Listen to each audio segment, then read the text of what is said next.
Bonsoir, je pense qu'il faut commencer. On ne m'a pas donné de petit top, mais c'est bon? On y va? Alors on y va. Ce sera la dernière rencontre qui aura lieu dans cette salle.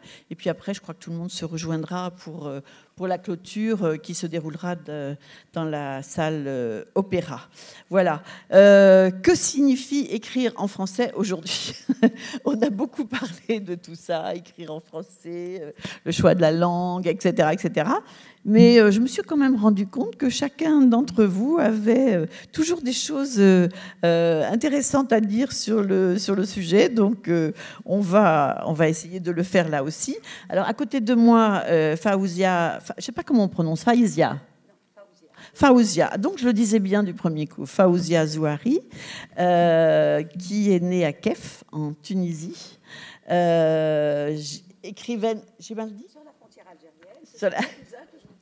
Ah, enchantée, on est en famille alors, si je comprends bien. Écrivaine et journaliste, voilà, et elle a été lauréate. Vous avez travaillé, vous avez collaboré aussi au journal Jeune Afrique, vous continuez toujours? Oui, oui, oui. Toujours. Et à la revue et à l'émission Vive l'Islam de France 2? C'est l'émission, oui, du dimanche matin. C'est pour l'émission... une laïque comme moi, c'était une hérésie, mais je l'assume. Ah oui, mais ça a été intéressant quand même à faire? C'est assez intéressant. Je pense, oui. je pense. Surtout oui, qu'on en a fait les cités d'islam, donc on a voyagé, on a ramené ce qu'il y a de bien, qui reste de bien dans ce monde. C'est important. Lauréate 2 fois du prix Comar en Tunisie. Vous remportez le prix des 5 continents aussi et le prix Provence-Méditerranée pour Le corps de ma mère. Voilà. Et vous avez lancé en 2018 le Parlement des écrivaines francophones qui a été accueilli par la ville d'Orléans et dont est un peu issu, non, ce petit ouvrage, je crois. Non, tu penses que non? Si, il me semble. Sont des anthologies. Ah, c'est encore plus vieux. Oh là là, ben alors je suis un peu perdue. Hein. Bon, c'est pas grave. Et ce Parlement et ces rencontres, ces parlements existent toujours aussi? Ah oui, oui, on vient de publier le 2e volume de l'anthologie des écrivaines francophones. Et là, on est à Orléans le 7-8 octobre 9, où toute la ville d'Orléans est à l'heure des femmes. Et on fait donc un débat autour des femmes, un tribunal. Autour de. Et vous, au tribunal, vous mettez des hommes, vous accusez des hommes? On a le tribunal d'Orléans pour une thématique qui s'appelle Est-ce que les femmes écrivaines sont-elles dangereuses? Donc on organise un vrai tribunal et avec des écrivaines. Maïssa d'ailleurs fait partie de ce Parlement pour dire voilà, est-ce qu'on est coupable ou non d'écrire, etc. Mais voilà. On va en reparler. Donc, Le corps de ma mère, paru aux éditions Joël Losfeld. Et puis, le tout dernier en date, c'est Valentine d'Arabie, la nièce oubliée de Lamartine, qui est une histoire absolument incroyable que vous avez dénichée. Vous allez nous dire comment tout à l'heure. À côté de moi, Maïssa Bey. Alors, Maïssa, elle le sait, je suis très, très triste parce qu'on se connaît depuis bien longtemps et que je me réjouissais de la revoir ici. Ses livres ne sont pas ici. On ne les a pas eus au bureau suffisamment tôt pour venir, ce qui fait que c'est pas très agréable de te recevoir sans avoir lu le dernier quand même, Nulle autre voix, paru aux éditions de l'Aube. Tu nous en diras quand même un mot. Maïssa est née en Algérie, elle écrit des romans, des nouvelles, des pièces de théâtre et des essais. Elle a créé l'association culturelle Parole et Écriture en 2000. Elle existe toujours, cette... Non. Non, on a créé la bibliothèque. Micro. On a créé la bibliothèque qui a fonctionné pendant 10 ans et qui, faute de moyens et d'aide et de soutien de la communauté de la ville, a dû fermer ses portes. J'ai déjà entendu ça tout à l'heure pour une autre association. Alors, Nulle autre voix, je l'ai dit, donc c'est le dernier paru en 2018. Nulle autre voix. Hein 2018, oui. Voilà. Oui, oui. Et puis, il y en a eu d'autres. Hein. Je cite un peu comme ça, Pierre Sang, Papier ou Cendre en 2008, Grand Prix du roman francophone, Puisque mon cœur est mort, c'est un livre qui est paru en 2010, Prix de l'Afrique Méditerranée Maghreb. Ton père était instituteur, il paiera de sa vie son engagement pour la liberté, il a été torturé pendant la guerre par l'armée française. Et ça m'a bouleversée de lire ce livre que tu m'as prêté et que j'ai lu très, très rapidement parce que ça a à voir avec cette histoire. Je l'ai mis où? Tu l'as dans les mains. Je l'ai dans les mains, voilà. Je suis perdue, hein. Il est temps que je termine. Et cet homme qui a été torturé et qui est mort, tu avais 6 ans, pendant la guerre d'Algérie, c'était un très grand amoureux de la langue française qu'il t'a enseigné même avant que tu ailles à l'école. C'est vrai? Effectivement. Quelle injustice. Pour quelle raison tu parles d'injustice? Je trouve ça... J'ai pas dit... oui, mais c'était pas un défenseur de la langue française. Non, il considérait que la langue française, nous devions nous l'approprier pour pouvoir lutter avec les mêmes armes. D'accord. Voilà, c'est un petit peu son discours. Enfin, c'est ce qu'on m'en a rapporté, puisque j'étais déjà trop petite. Mais je me souviens qu'il insistait pour que l'on apprenne, pour que ses élèves soient les meilleurs en classe, parce qu'il était instituteur. Et il disait qu'il n'y a qu'avec cette arme-là que l'on pourra nous confronter et affronter l'ennemi.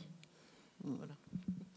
Et puis, alors, l'autre cousin, hein, puisqu'on est en famille, c'est ça, Kamel Daoud, qui est né à Mostaganem, une ville située à 350 km d'Alger à peu près, je crois. Hein. Oui, à l'ouest grosso modo. Oui. Journaliste, chroniqueur, reporter au quotidien d'Oran, toujours? Non, je ne suis plus au quotidien d'Oran depuis quelques temps déjà. Voilà, j'ai des vieilles bios. Hein. Rédacteur en chef tu as été rédacteur en chef de 1994 à 2015. Vous signez des chroniques hebdomadaires dans Le Point, toujours? Oui. Toujours. Ça, j'ai vu. Le livre Meursault contre enquête, c'est le premier livre que vous avez édité, le premier, comment dire, un roman? Disons, le premier roman, oui. Le premier livre, non. Non, j'avais premier déjà roman. édité avant, oui. Publié en Algérie et en France et traduit dans plus de 30 langues, je crois. Prix des 5 continents de la francophonie et prix Goncourt du premier roman en 2015. Mes indépendances, ce sont des chroniques qui ont été écrites entre 2010 et 2016, parues chez Actes Sud et Barzac, c'est ça? Oui. Je veux bien que vous rappeliez ce principe que vous avez. Je ne sais pas si c'est valable pour tous les livres. Je vous ai entendu le dire l'autre jour, que vous gardiez les droits de votre livre pour pouvoir l'éditer. Maïssa aussi, pour pouvoir le faire éditer dans votre pays. Alors bonjour, oui, c'est un principe, enfin c'est un principe, mais c'est l'humble acte. Un engagement. Exactement, en fait. un humble engagement. Parce que le seul moyen de faire lire ce que nous produisons dans nos pays, que ce soit la Tunisie ou l'Algérie ou le Maroc, c'est de préserver les droits dans ces 3 pays. Sinon, le livre va coûter beaucoup plus cher. C'est-à-dire qu'il va être fabriqué ailleurs, édité ailleurs, et le prix de transport, les taxes, etc. Un roman va revenir... à la portée des Algériens, mettre le livre à la portée des Algériens. Justement, et donc le seul moyen, c'est de préserver les droits maghrébins pour que le livre soit accessible au public maghrébin.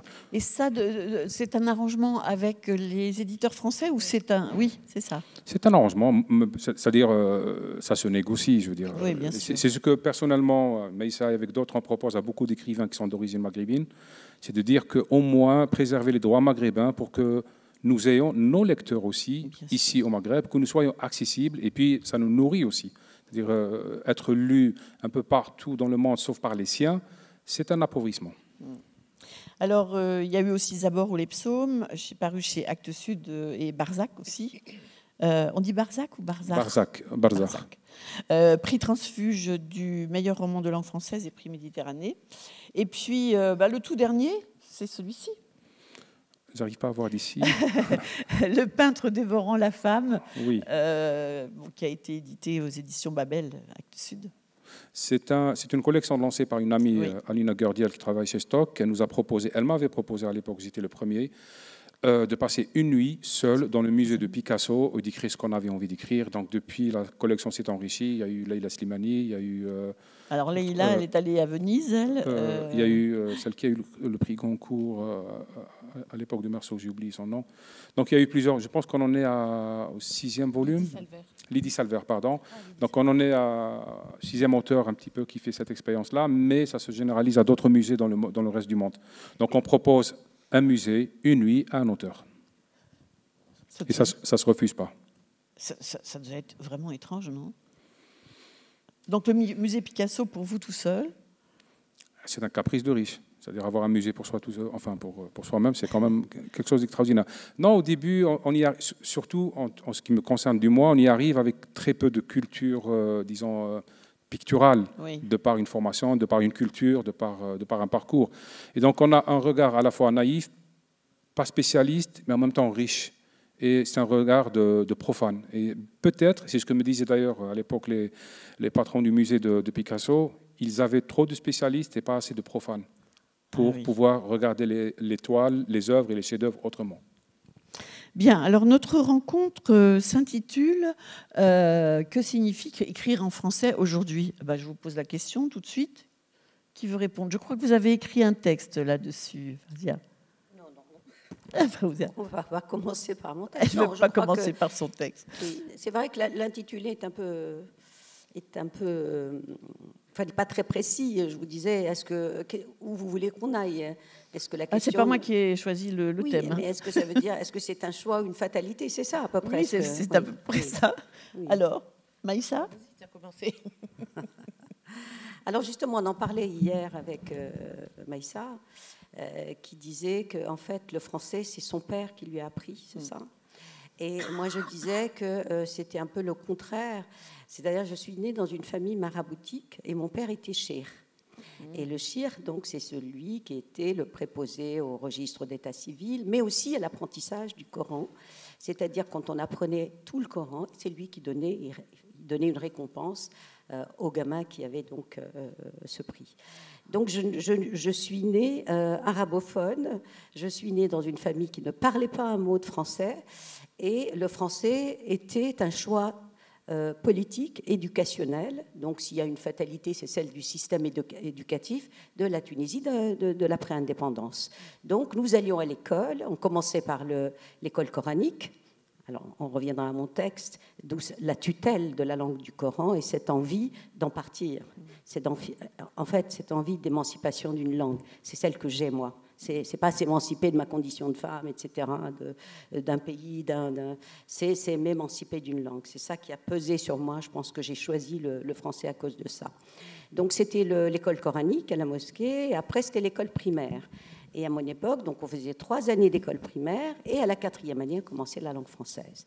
Donc, je l'ai commencé comme tous les élèves de la Tunisie d'après l'indépendance, comme un cursus dans le système éducatif. Et j'ai cru longtemps que, bon, c'était une rencontre de passage et que j'allais revenir chez moi. Dans ma langue dite maternelle.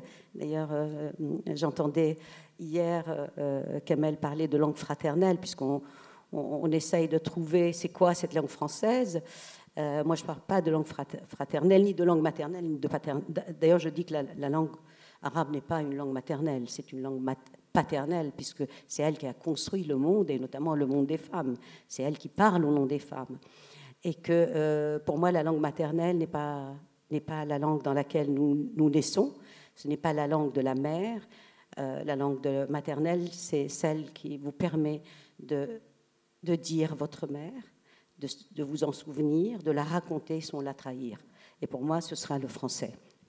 Donc voilà, c'était une circonstance. Après, je suis allée au lycée. Et au lycée, je m'étais éprise de mon professeur de français, qui était coopérant à l'époque. Et donc, je faisais un effort extraordinaire pour lui plaire. Ça aide à bien donc, travailler. C'est une histoire de séduction. Et longtemps, j'ai cru, donc, comme on met du rouge à lèvres, moi, je soignais mes dissertations pour qu'il me regarde, pour qu'il ait un sentiment vis-à-vis de moi. Et des années plus tard... Non. Ces années plus tard, je me suis rendu compte qu'en fait, j'étais dans un rapport de séduction avec une langue qui ne se disait pas, qui n'était pas... C'était avant la déclaration d'amour qui va venir après. Et donc, j'ai continué mes études jusqu'à la faculté. Donc, et j'ai terminé ma licence en français et en arabe. Et j'avais exactement, pratiquement les mêmes notes. Et je suis partie, je ne savais pas encore que je partais pour une langue. L'histoire de faire une thèse, de je ne sais pas quoi, de connaître un autre pays, etc., ça deviendra secondaire. Je crois que je savais, enfin, j'avais décidé que cette langue-là était le voyage. Donc le vrai voyage, c'était celui-là. Voilà donc comment c'est devenu ma langue, je dirais moi, alors pas fraternelle, mais la langue utérine.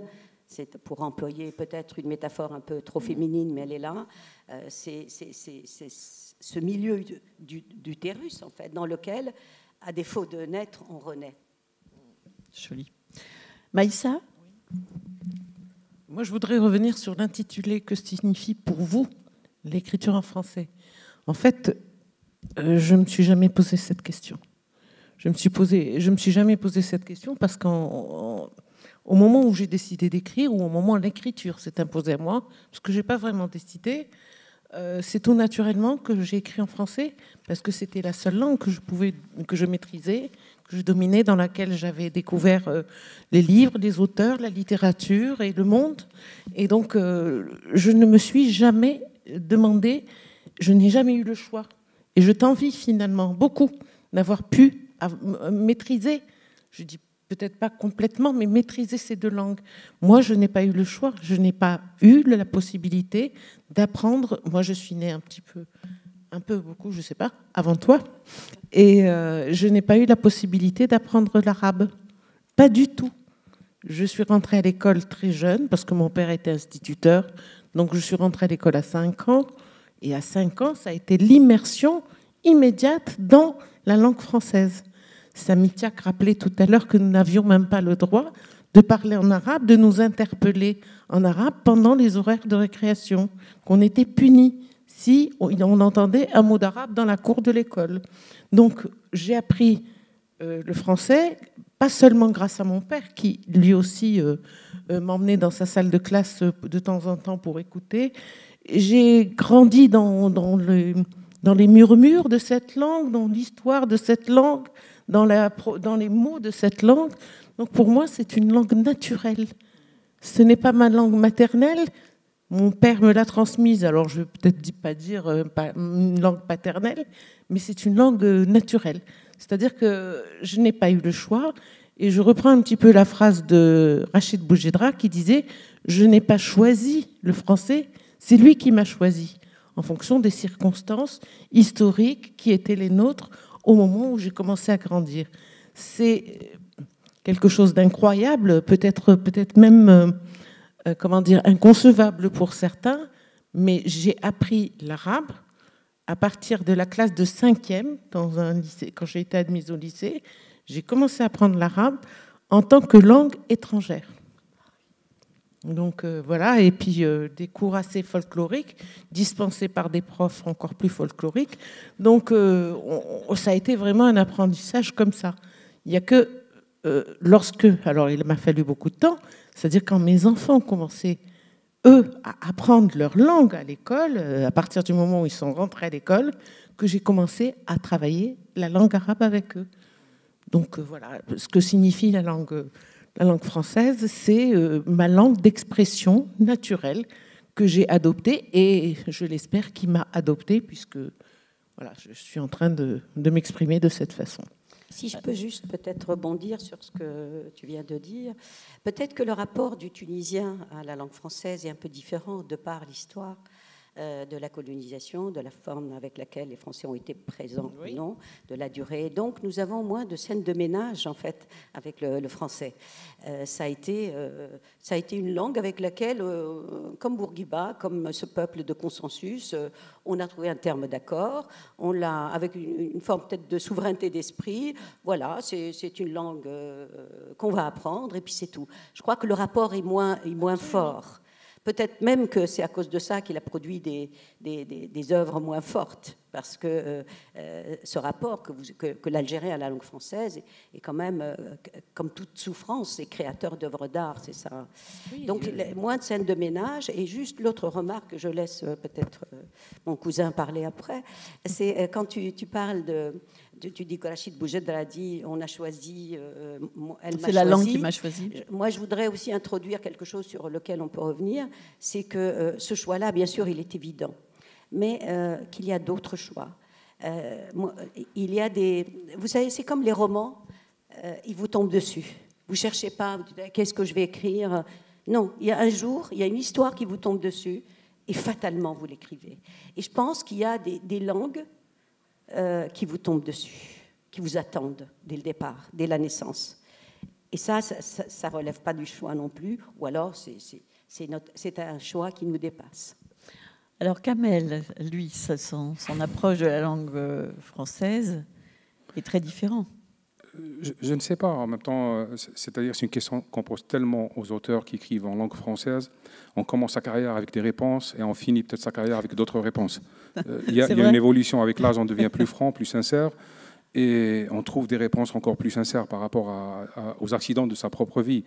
Ce que j'observe, parce que j'ai eu l'occasion d'assister à d'autres tables rondes pendant les années, c'est qu'à la fois, le rapport à la langue française, il est toujours expliqué par l'histoire, mais à chaque fois, ce qui est raconté, c'est une histoire intime.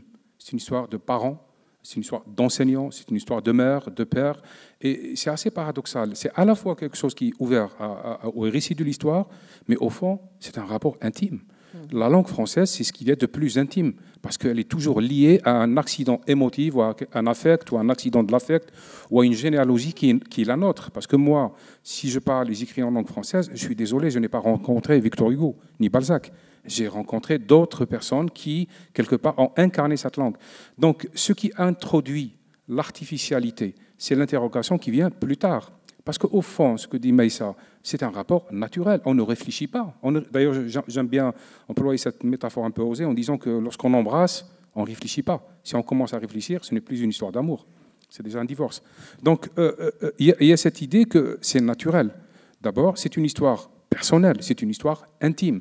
Et bien sûr, avec l'âge, on découvre l'histoire et que derrière cette histoire-là, intime et personnelle, il y a une autre histoire collective et plus grande.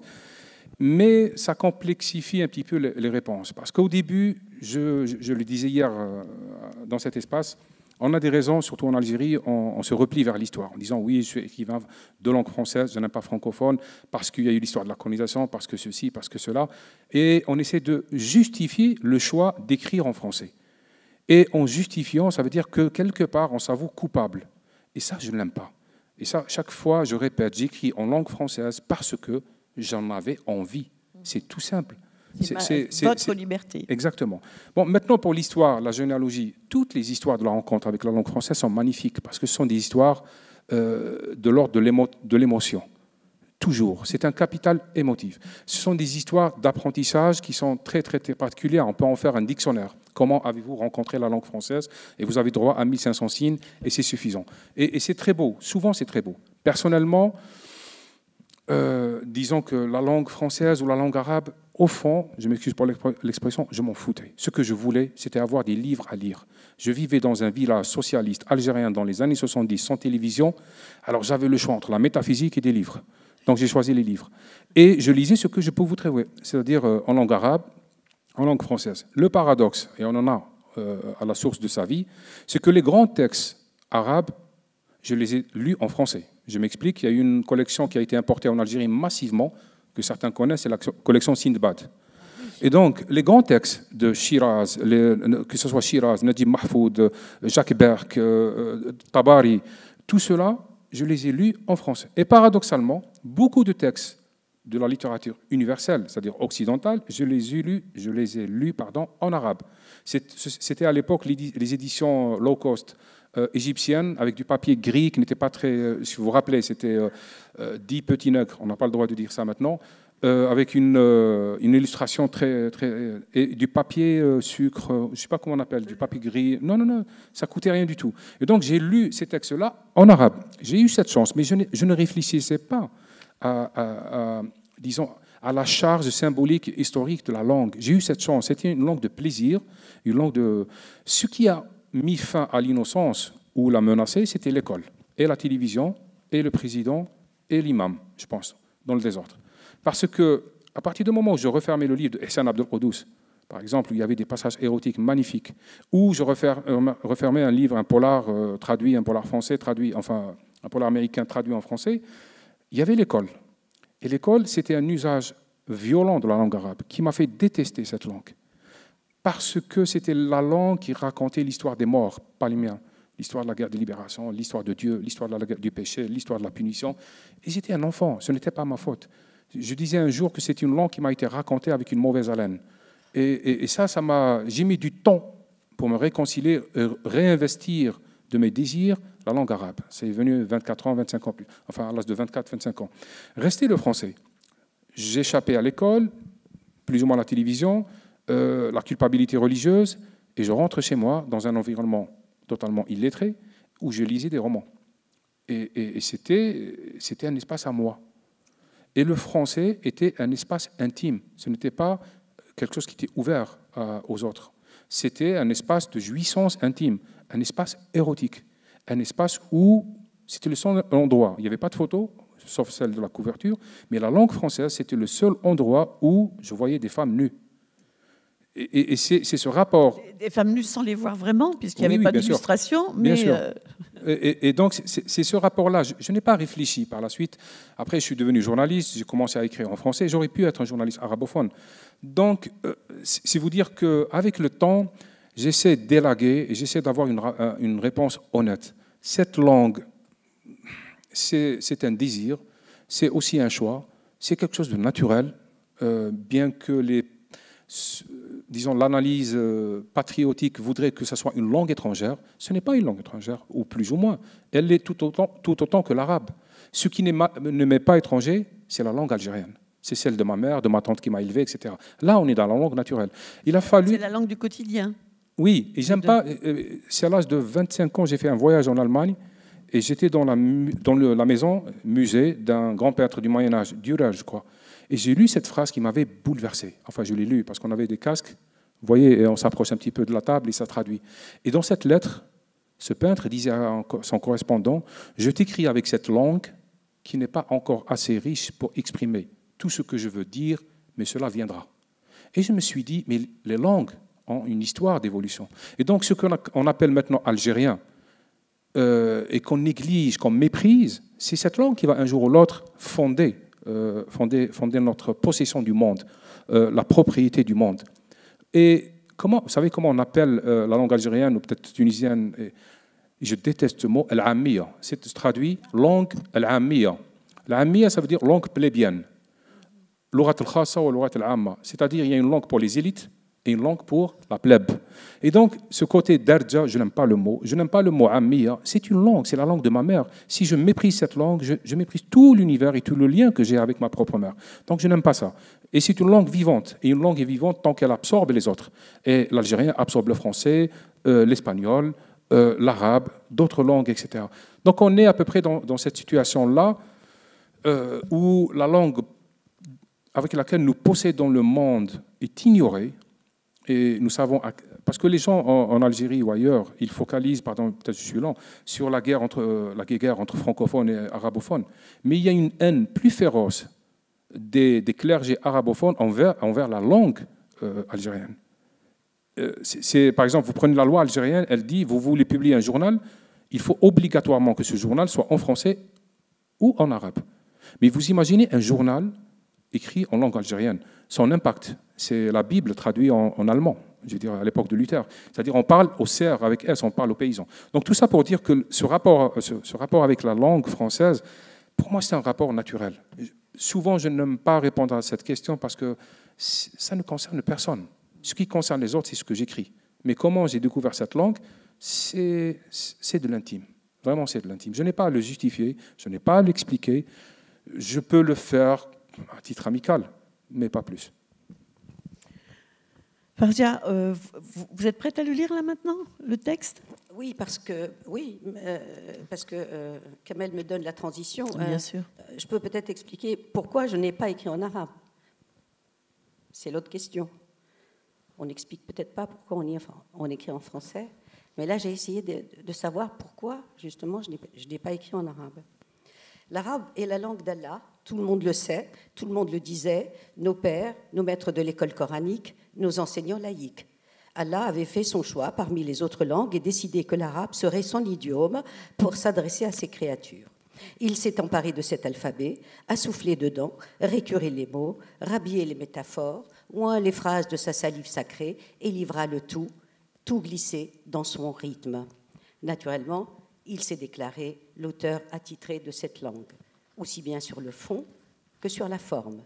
Le maître du mot l'est aussi du sens. Désormais, aucune tentative d'écriture en arabe ne vaudra la sienne. Ses fidèles auront beau rédiger dans le plus parfait des styles, ils ne l'égaleront pas. Allah restera l'écrivain suprême et eux des écrivains de seconde catégorie. Il sera l'architecte du matériau et de l'agencement, des idées et des vocables qui porteront sa marque. Rien ni personne ne saura raconter avec sa distinction et son tempo. Personne n'évoquera comme lui la force des éléments, la fidélité des anges, le paradis mitoyen de l'enfer, les cieux qui se superposent et se filent les étoiles par les nuits silencieuses et sans nuages, tout ça est dans le Coran, la lune qui course le soleil et toutes ces lumières sur lumière. Superbe.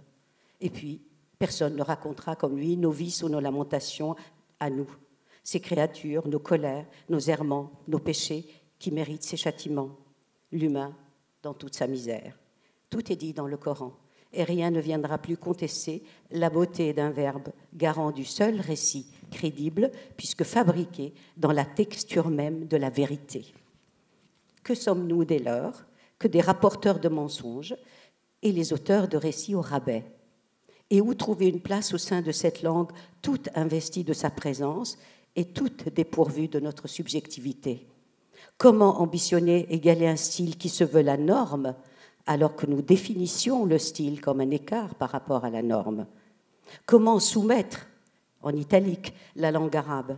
Au moins espérer en faire une langue complice et amie, pour nous les femmes surtout, car elle n'a parlé qu'au nom des hommes, pour nous soumettre, en italique, justement.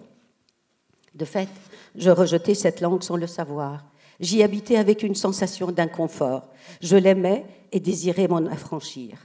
Elle me fascinait et je craignais son emprise. Surtout, j'y croisais sans cesse l'ombre de Dieu, qui souvent effaçait la mienne. Je saisirai plus tard la raison véritable pour laquelle, à 24 ans, je choisis de partir en France. Je ne faisais que m'éloigner d'une langue dans laquelle je me sentais à l'étroit, où je ne trouvais pas ma place ni l'écho de mon être féminin, de mon être tout court. Oui, on peut traverser les frontières pour fuir une langue. On peut monter des plans d'évasion, infliger des entorses au destin, changer de terre et remuer les cieux pour se libérer d'un alphabet natal. Le jour où je l'ai compris fut une révélation avec R majuscule, le jaillissement d'une évidence. Je savais désormais que je n'étais pas partie, dans mon cas, pour échapper à la prison de la tribu, ni au sort de mes sœurs, qu'on peut laisser derrière soi un pays, quitter famille et amis, taillé dans la racine, non pour un mode de vie différent, un diplôme, des conditions matérielles, voire un désir d'ailleurs. Il ne s'agit pas de changer d'espace, justement. Les espaces sont si faciles à reconstituer et la mondialisation a fini par nous donner l'impression d'habiter le même village, quel que soit notre point de chute. Il s'agit d'un autre voyage. Je m'étais exilée d'une langue pour trouver refuge dans une autre où j'ai jeté tous mes effets et me suis installée sans retour. Voilà la vérité, ma vérité. Certains auteurs affirment qu'ils ont choisi d'écrire en français parce que cette langue leur permet de s'exprimer plus librement. Je les crois, mais ce n'est pas mon propos. Mon propos n'est pas de m'exprimer librement, mon choix, mon désir. J'aurais pu le faire en m'exprimant librement en arabe. Je dirais même que le vrai défi aurait été d'affronter librement les sujets tabous dans la langue du Coran. Non, mon affaire n'a pas à voir avec les tabous, ni la marge d'expression. Elle relève d'un litige de droit d'auteur, ou si l'on veut, de droit de propriété. Elle pose la question: qui a le droit sur le texte original? Comment revendiquer sa part de style? Mon affaire relève d'un refus de mimer à jamais un autre texte et de ne pas être capable d'écrire le bon, de souffrir éternellement la comparaison avec le livre des livres, tel qu'on appelle le Coran. Se voir ravir la phrase et le propos inédit, ne pas investir les mots jusqu'à l'os et les coucher sur ma propre partition. Autrement dit, comment en finir avec la prédation divine d'une langue et planter sa propre bannière en territoire de littérature. Je vous épargne le reste. Merci. Quelqu'un veut réagir? Kamel, Maïssa? Moi, je trouve le texte magnifique. Ouais. Franchement, c'est des textes qui... Et tu as déjà beaucoup parlé de ça, justement. Ça me rappelle une anecdote que j'avais lue à propos d'un grand poète du Moyen-Âge, Abul Ala al-Ma'arri, qui avait écrit l'Épître du Pardon. Il est raconté, et j'ai toujours trouvé cette anecdote immensément courageuse, mais qui résume un petit peu, qui s'approche de l'esprit de ton texte.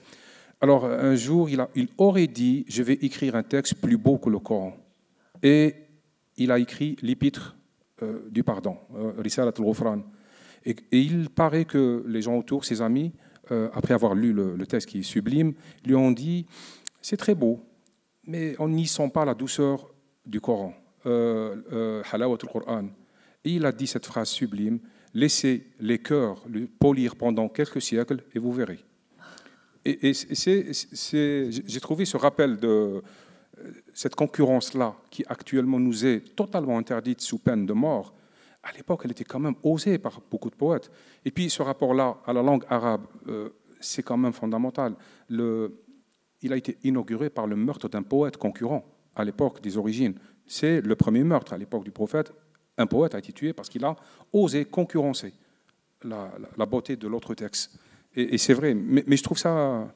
C'est un sujet, c'est une thématique, c'est une dépossession qui me fascine depuis des années. Et tu le sais, j'écris tout le temps sur cette dépossession-là, sur le fait qu'il y a un livre, c'est ce que j'appelle une sorte d'autodafé inversé.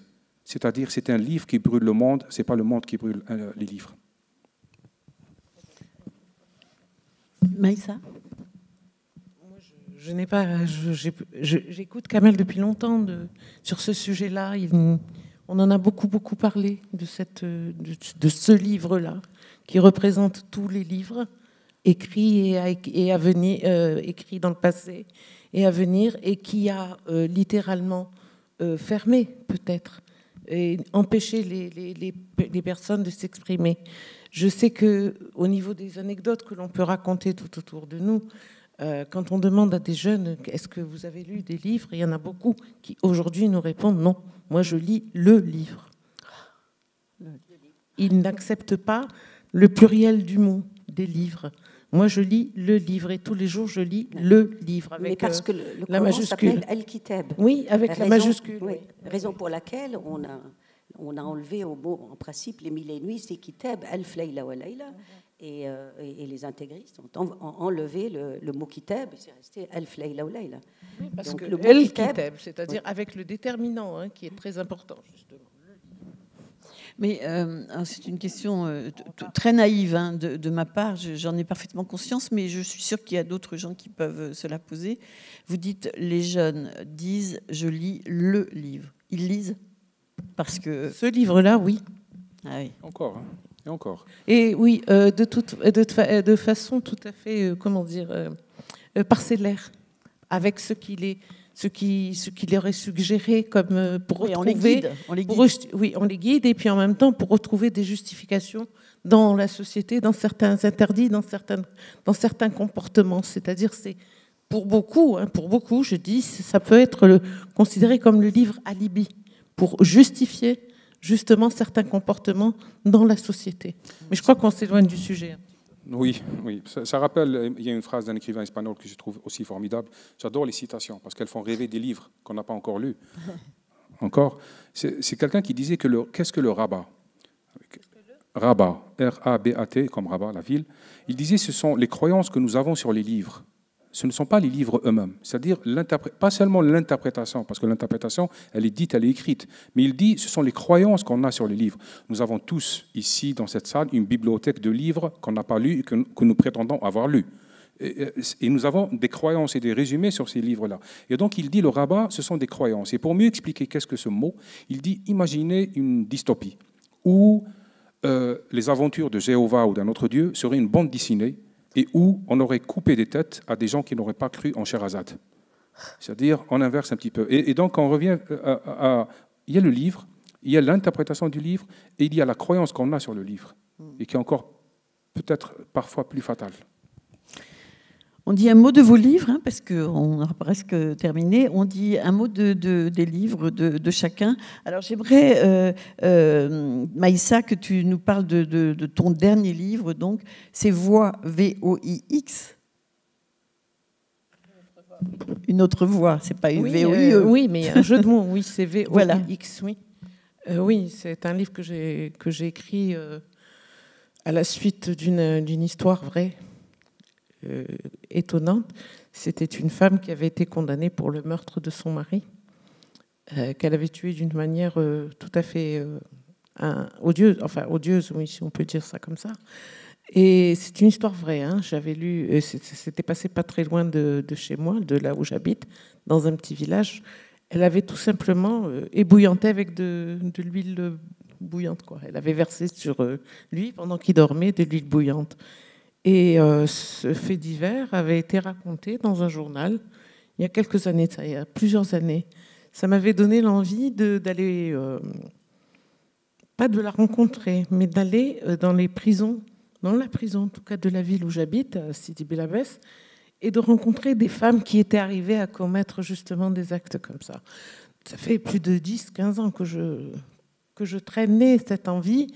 J'ai contacté beaucoup de gens, je suis allée frapper à plusieurs portes, et on m'a dit non, tu n'es pas avocate, tu n'as pas le droit de rencontrer des femmes qui sont en prison pour meurtre. Je voulais discuter, voilà, faut savoir qu'est-ce qui peut mener une femme à commettre justement un acte pareil. Et voilà, cette envie avait disparu parce que personne n'a voulu répondre à mes sollicitations. Et puis, ce texte est arrivé, survenu, mais alors, sans aucune préméditation, plus de 10 ans après. C'est l'histoire d'une femme qui a tué son mari, pas avec de l'huile bouillante, mais qui l'a poignardé. Voilà, à la suite parce qu'il y a toute une histoire autour. Elle a accompli ses années de prison, 15 ans de prison. Elle est sortie, elle a retrouvé sa maison, son appartement, elle s'est isolée. Donc elle s'est créée une autre prison parce que c'est une réprouvée de la société. Et un jour, une autre femme vient frapper à sa porte. Et cette autre femme lui dit « Je suis venue pour raconter ton histoire. » C'est peut-être moi, cette femme, je ne sais pas. « Je suis venue pour t'écouter. Il faut que tu me racontes ton histoire. Il faut que tu m'expliques ce qui s'est passé.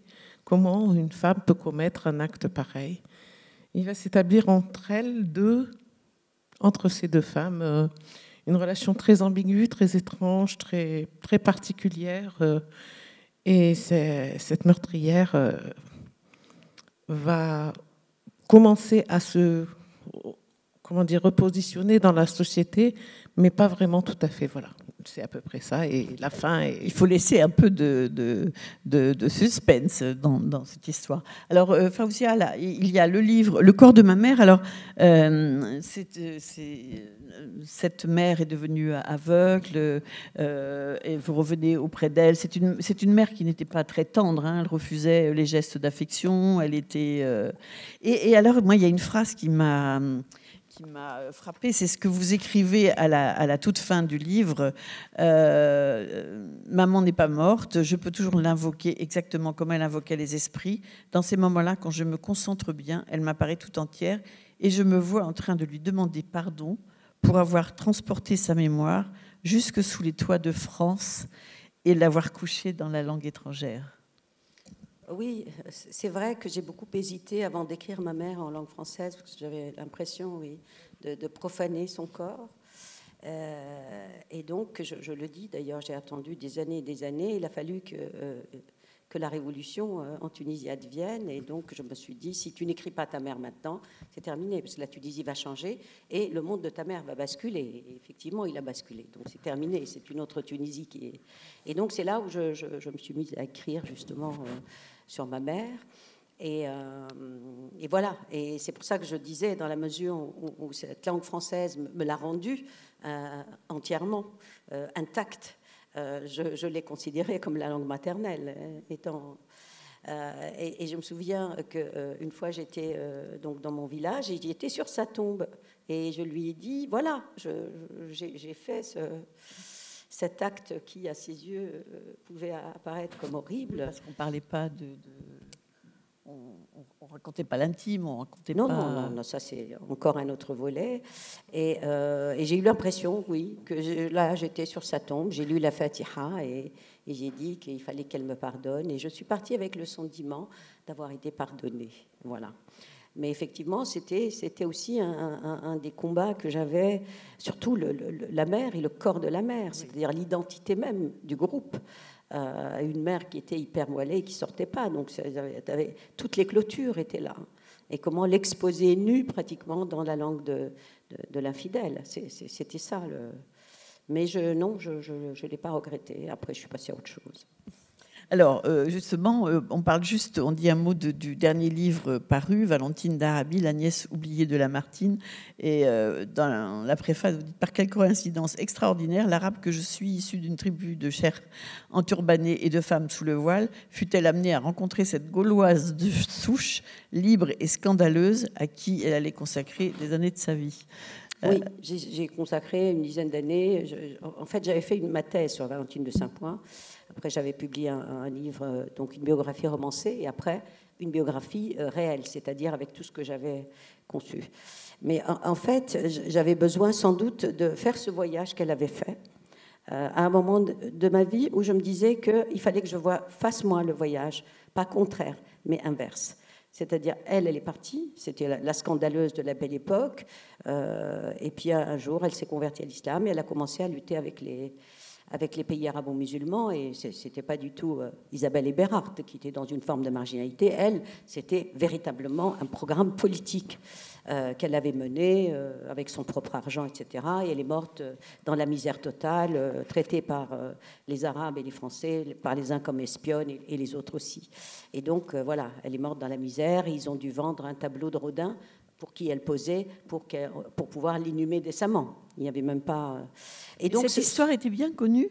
Non, justement. Non, justement. J'étais la première à évoquer cette femme et à voir les... J'étais voir le comte de Noblet, qui est un des descendants de Lamartine. Et quand j'ai dit, voilà, je travaillais sur Valentine de Saint-Point, j'étais étudiante, je débarquais à Paris, et il m'a dit, nous, quand on entend ce nom, on fait le signe de la croix. C'est-à-dire, pour eux, c'était, oui, la scandaleuse absolue, et qui, en plus, s'est rangée du côté des Arabes. Donc, c'était un scandale toute sa vie. Et à partir de quoi, donc, j'avais un autre regard sur l'orientalisme au féminin, qui allait, comme donc Isabelle Eberhardt et cette Valentine de Saint-Point, à mourir en terrain arabe. Elle ne revient pas. C'est-à-dire que le voyage, voilà, c'est le papillon, il brûle là-bas, c'est terminé. Et je me suis dit, et toi alors ? Est-ce que tu as le droit de faire l'autre voyage? Et quand on voit à quel point on peut être traité de renégat, de traître, quand on regarde même juste du côté d'une autre langue, d'un autre monde, on se dit, est-ce qu'on est capable de commencer cet acte d'errance, d'altérité absolue et d'écrire, et c'est ça le livre, ça va me tomber un jour sur la tête, qui trotte depuis quelques années et qui serait Désir d'Occident. Voilà, tout simplement. Je ne vois pas pourquoi les autres auraient des désirs d'Orient et moi, je n'aurais pas un désir d'Occident. Eh ben, ce serait très bien de l'écrire, je trouve, ce livre. Kamel Daoud, le début de votre livre dit ceci: l'érotisme est un rite de chasseur. Cette ville immense est une pierre froide en hiver, un ordonnancement, voilà, du monde où la lumière jaune a le rôle d'un tissu et les ponts jouent à être des épaules ou des hanches. Les immeubles sont des dos tournés. Dans les beaux quartiers, les vitrines montrent des poitrines et des corps de rêve.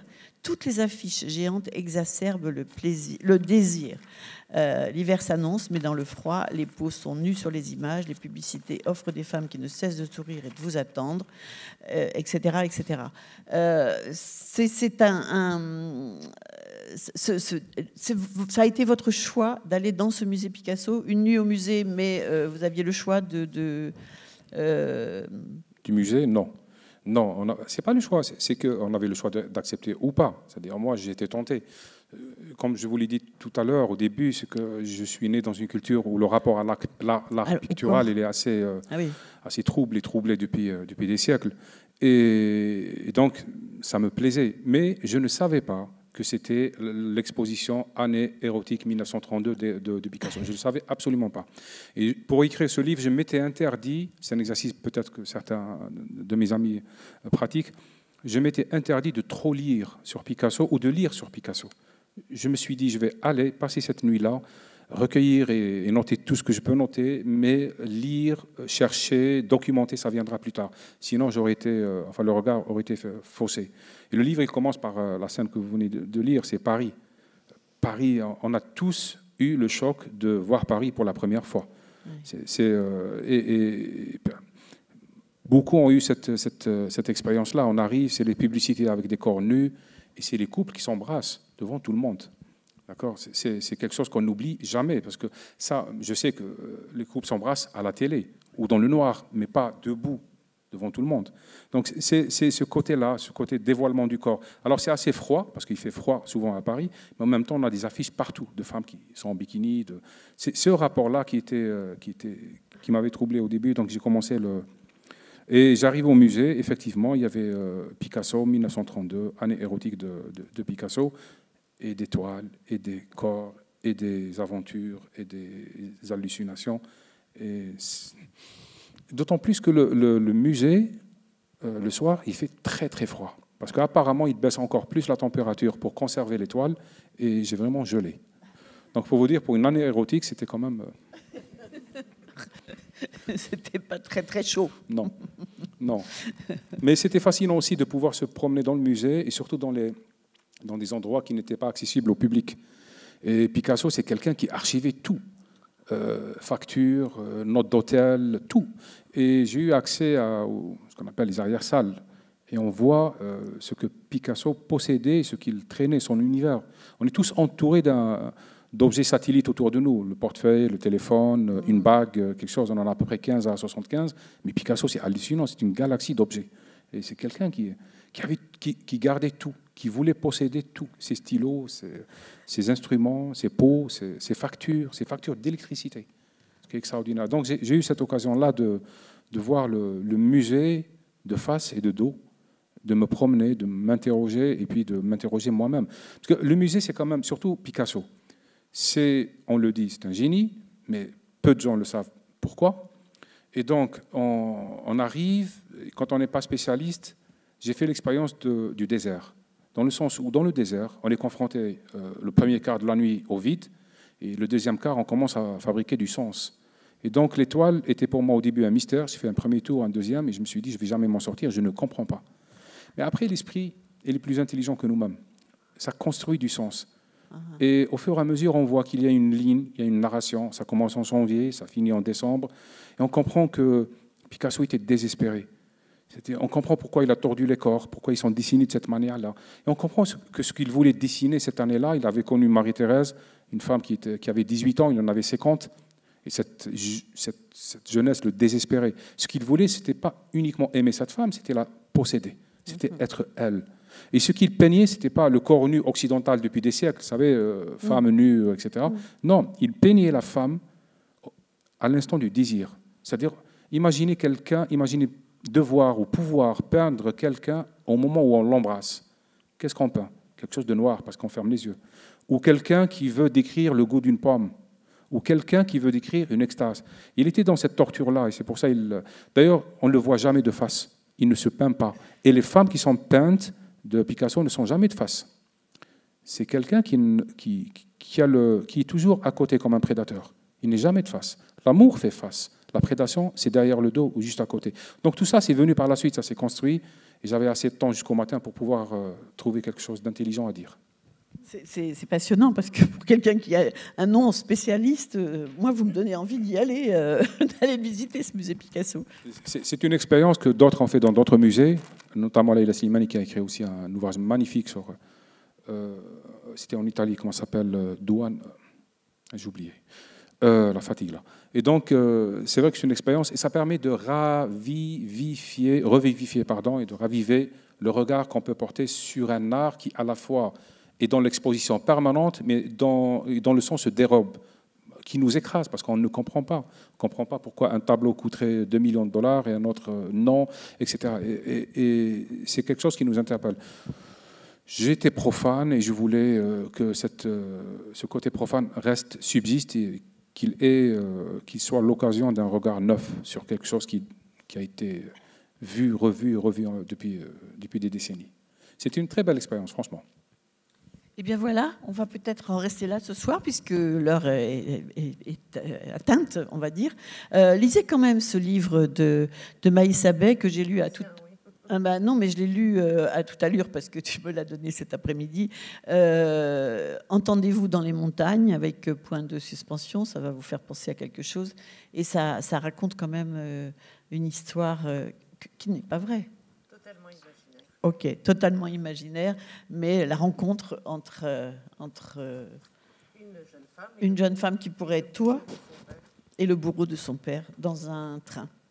Et avec le regard à côté, et ça je trouvais très intéressant aussi, d'une très jeune fille qui, elle, une Française, qui, elle, ne connaissait rien à l'Algérie, et dont pourtant le grand-père avait été pied noir, et qui s'étonnait qu'on mette une chape de silence sur cette histoire. Très intéressant cet échange. Bon, merci à vous tous. Je vais rappeler donc Entendez-vous dans les montagnes, paru aux éditions de l'Aube, et La Voix, ça y est, j'ai encore perdu le titre.